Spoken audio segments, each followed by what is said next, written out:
फिर इसके बाद है हमारे पास में समान पदार्थ के दो तारों में यदि एक पतला तथा दूसरा मोटा हो तो इनमें किस में विद्युत धारा आसानी से प्रवाहित होगी जबकि उन्हें समान विद्युत स्रोत से संयोजित किया जाता है। देखो बहुत सिंपल क्वेश्चन है, बहुत बेसिक क्वेश्चन है। आपसे कह रहा है यहाँ पे ये कि समान पदार्थ के दो तार हैं आपके पास, जैसे मान लो एक ये है और एक ये है। अब तो मान लो ये कह रहा है कि लंबाई भी सेम ही है, लेकिन बात बस इतनी सी है कि एक जो तार है ना ज़्यादा मोटा है और जो दूसरा है वो थोड़ा पतला तार है। तो किस में से विद्युत धारा जो है अच्छे से प्रवाहित होगी जबकि दोनों को ही आपने सेम सोर्स से जोड़ रखा है। इसका मतलब क्या है कि दोनों में जो विभवांतर आ रहा है, जो पोटेंशियल डिफरेंस है दोनों के लिए वो सेम है। क्लियर? तो यहां समझो ये बात, ये दोनों तारों का समझ में आ गया अपने को, क्लियर हो गया।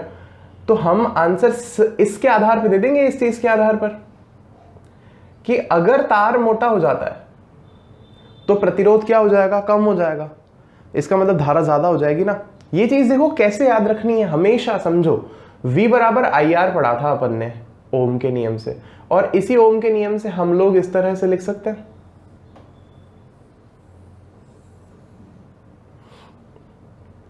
I बराबर V बटा R लिख सकते हैं इसी ओम के नियम से। अब अगर मान लो इस केस में, अगर मान लेते हैं इस केस में V हमारा जो है नियत है, जैसे मान लो एक बार घर पे अपने विभवांतर जो है 220 वोल्ट आ रहा है, तो वो तो फिक्स हो गई ना वैल्यू। थोड़ा फ्लक्चुएशन होता है उसकी मैं बात नहीं कर रहा हूँ, लेकिन मान लो चलो आपने एक सेल लगा दिया एक सर्किट में, अब अगर 1.5 वोल्ट का सेल लगाया है आपने तो वो फिक्स हो गया ना, वोल्टेज तो फिक्स हो गया। तो अगर मान लें कि ये चीज़ अभी फिक्स है अगर, तो हम इस इक्वेशन को कैसे लिख सकते हैं, I जो है व्युत्क्रमानुपाती है प्रतिरोध के। मतलब अगर प्रतिरोध बढ़ेगा तो जो करंट है वो कम हो जाएगी। प्रतिरोध कौन है, करंट को रोकने वाला। तो अगर प्रतिरोध बढ़ेगा तो करंट कम होगी, लॉजिक से याद रखो। और उल्टा है, अगर प्रतिरोध कम हो जाएगा तो करंट बढ़ जाएगी। तो यहां समझो इस बात को, इसको हमें फिर यहां से रिलेट करना है, क्योंकि R फिर किस पर डिपेंड कर रहा है, A पर। I किस पर डिपेंड कर रहा है, R पर। R किस पर डिपेंड कर रहा है, A पर। तो घुमा फिरा के I भी तो A पर ही डिपेंड कर रहा है। इसको यूं समझ सकते हो क्या? देखो समझो, मतलब मैं ऐसी ट्रिक बता रहा हूं, ऐसा मैं कभी किसी को लिखते हुए देखा तो नहीं हूं। देखना क्या,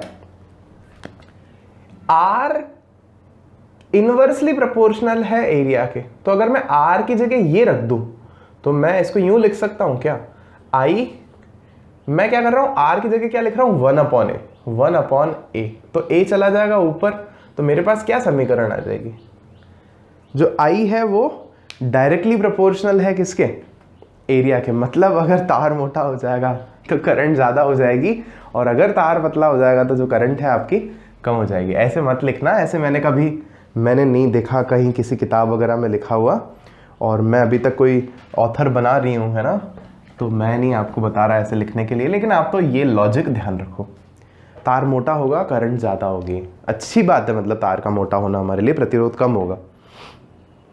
देखो अब क्वेश्चन आंसर्स का उत्तर लिखने का एक तरीका भी अपने आप में एक आर्ट है ना। ऐसे नहीं कुछ भी घचपच करके आ जाओ, नहीं, आपको प्रॉपरली लिखना पड़ेगा कि हमें पता है कि जो प्रतिरोध है वो तार के अनुप्रस्थ काट के क्षेत्रफल के व्युत्क्रमानुपाती होता है।